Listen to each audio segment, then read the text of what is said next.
Candelaria, Quezon, Jukes and Colleen. Pasok! Thank you guys! Nandito kami ngayon sa Candelaria, Quezon, home of the Candle Festival every February. At karamihan ng mga produkto dito ay gawa sa niyog. Talaga? Coconut. Yan, niyog.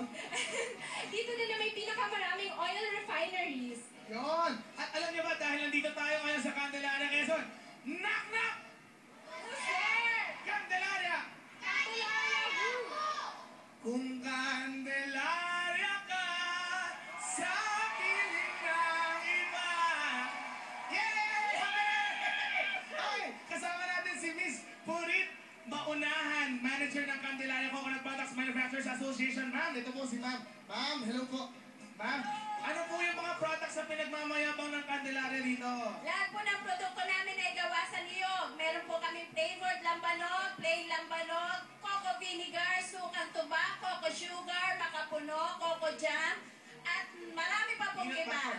Peanut butter in coconut oil.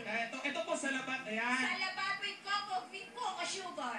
Pwede po bang makaarpo ng isa? Bibigyan ko po si Ann Curtis. Di ba pampaganda po doon ng boses? Opo! Para po kay Ann Curtis ko!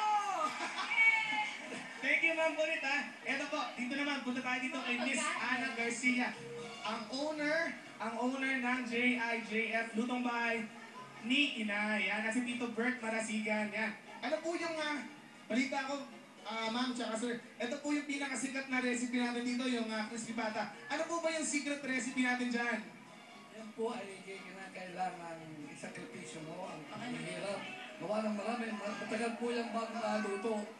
Kailangan talagang malinis. At saka kailangan tsaka. Tsaga. Ayan. Yun pala yung secret recipe nila, tsaga, di ba? Actually, parang ang sarap nga. Kuya Jukes, try mo nga. Try ko? Favorite mo yung pork? Kasi hindi ako kumakain ng pork. Ito, favorite try ko ko. yan. Hindi.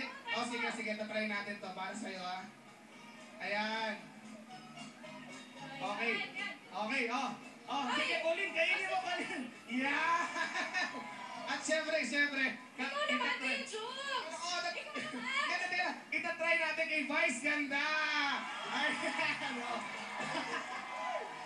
Ate, I love you. O sige, since ayaw mo i-try yung crispy pata, ito na lang mas masarap. Gawa siya sa liver. Salamat, Colin. Napaka-good vibes mo talaga. At thank you din so much, ma'am, tsaka sir. I-introduce mo rin eh. Thank you so much, Ma'am Ana and Tito Bert. Thank you so much po, ha. Thank you. Salamat sa inyo. Okay, ito na po. Okay, hataw at aliw naman ang sangkap ng pang-winning performance ng